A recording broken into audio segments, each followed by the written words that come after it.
Have you ever had one of those moments where you look around at your life and wonder how you ended up here? Maybe it happens during your morning commute. You're sitting in traffic, staring at the endless line of brake lights ahead of you. Maybe it happens late at night, when you finally crawl into bed after another exhausting day. Or perhaps it happens when you open your banking app, look at your paycheck, and ask yourself a question that millions of Americans have quietly been asking for years. If I'm working this hard, why does it still feel like I'm falling behind? For generations, Americans were given a blueprint for success that seemed almost impossible to argue with. Study hard in school, go to college if you can, find a stable job, work diligently, stay loyal to your employer, save what you can, and eventually, the rewards of your effort would materialize in the form of stability, security, and a comfortable life. It wasn't a promise of unimaginable wealth. Most people weren't expecting private jets or luxury yachts. They simply wanted a home they could afford, a chance to raise a family without constant financial stress, the ability to take a vacation every once in a while, and eventually, the opportunity to retire with dignity after decades of hard work. For many people, that dream felt achievable. Parents passed those values down to their children because they genuinely believed they were sharing the blueprint for a better life. Teachers encouraged students to pursue higher education because it represented opportunity. Employers emphasized loyalty because stable careers often lasted decades. The system wasn't perfect, but for many families, it worked well enough. And then something began to change. Slowly at first, then all at once. The rules that previous generations had followed so faithfully no longer seemed to produce the same outcomes. People started doing everything they had been told to do. They earned degrees, they showed up early, they stayed late, they sacrificed weekends, they worked overtime. And yet, despite all of that effort, many still found themselves living paycheck to paycheck. Some delayed starting families because they couldn't afford the additional expenses. Others postponed buying homes because prices seemed increasingly out of reach. Many watched retirement savings struggle to keep pace with rising costs. And perhaps most frustrating of all, countless hardworking individuals began questioning themselves. Maybe I'm not working hard enough. Maybe I'm doing something wrong. Maybe everyone else has figured something out that I haven't. But here's the truth. If you've ever felt trapped by your job, overwhelmed by financial pressure, or uncertain about your future despite doing everything you thought you were supposed to do, you are far from alone. This isn't simply an individual problem, it's a shared experience. Because across the country, millions of Americans wake up every single morning carrying a weight that is difficult to describe to anyone who hasn't experienced it themselves. It's the weight of responsibility. The mortgage payment that's due next week. The credit card balance that never seems to shrink. The rising cost of groceries. The unexpected medical bill. The fear of losing the job that supports everything you've built. It's the feeling of running faster and faster on a treadmill that never actually stops. And perhaps the most painful part is that many people feel guilty for feeling this way at all. After all, they have jobs. Some have benefits. Many know others who are struggling even more. So, they push their frustrations aside and convince themselves they should simply be grateful. But gratitude and exhaustion can exist at the same time. Appreciating your job doesn't mean you can't acknowledge the stress it creates. Loving your family doesn't mean you never worry about providing for them. Working hard doesn't guarantee that life will automatically become easier. For millions of Americans, work has become something much more complicated than a source of income. It has become a source of identity, a source of security, a source of anxiety, and sometimes a source of feeling trapped. The reality is that most people don't dream of escaping work because they're lazy. They dream of escape because they're tired. Tired of constantly worrying. Tired of feeling like one unexpected expense could derail years of effort. Tired of sacrificing time with the people they love in pursuit of a version of stability that feels increasingly difficult to achieve. And perhaps that's why this conversation matters so much. Because understanding why so many people feel trapped isn't about assigning blame. It's not about criticizing those who choose traditional careers, and it's certainly not about suggesting that jobs themselves are inherently bad. Instead, it's about examining how the world of work has evolved and asking an important question.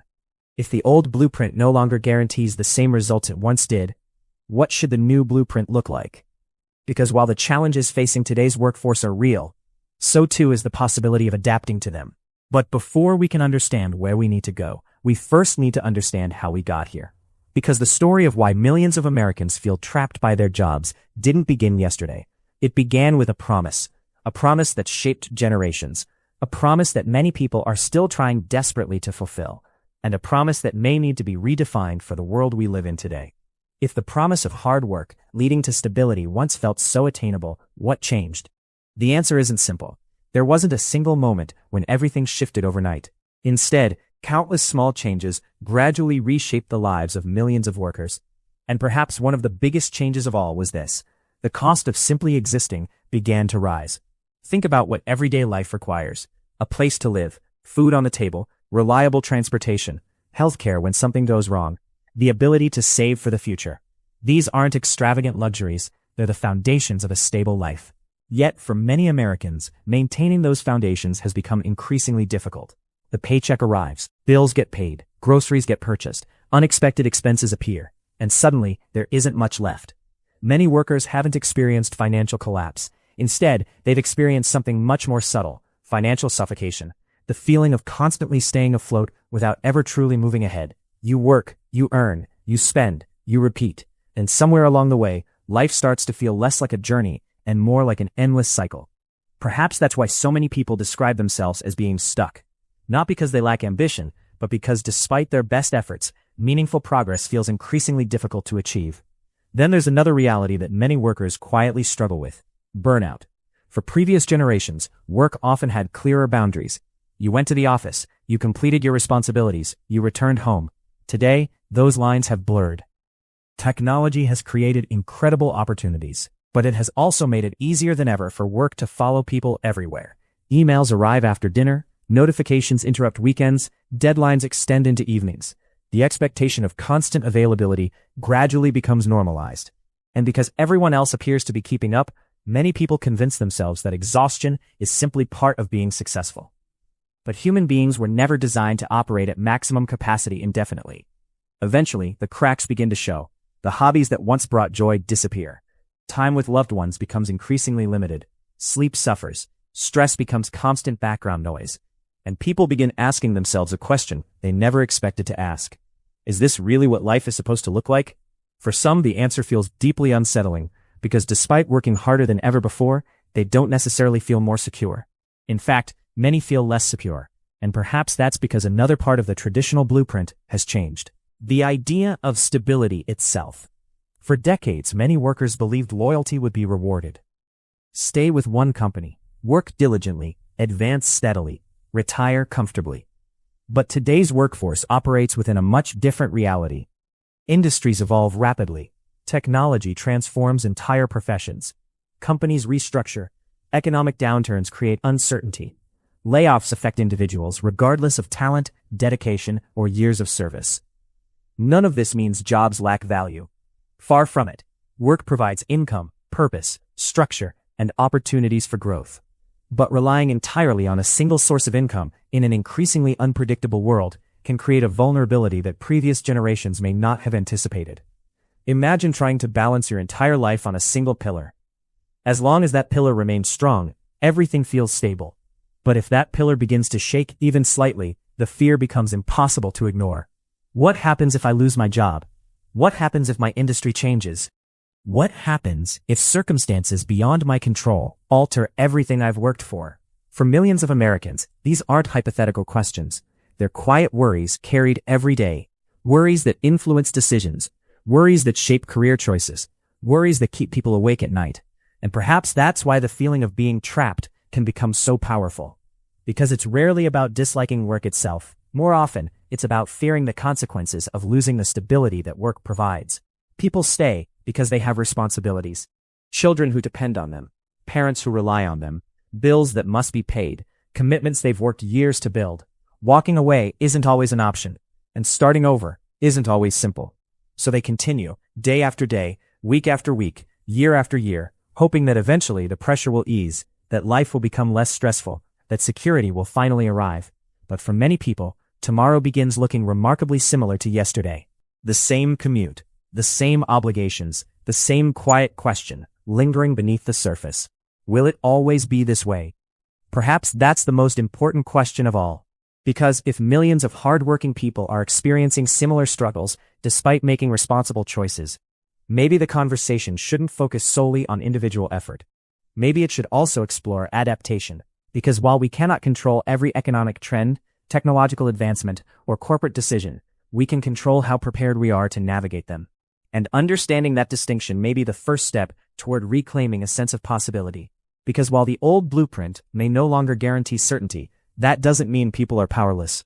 It simply means the blueprint itself may need to evolve. And in a world defined by constant change, resilience has become just as valuable as hard work itself. So where does that leave us?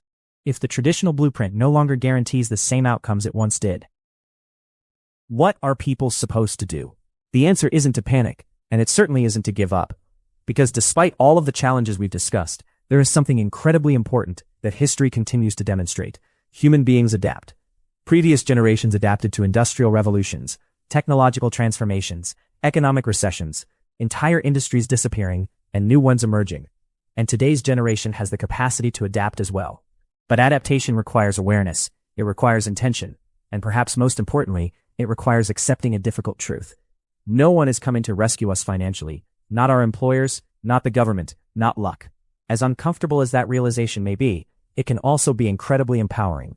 Because if your future isn't entirely dependent on forces outside your control, then your choices matter more than you may realize. Maybe financial freedom doesn't begin with quitting your job.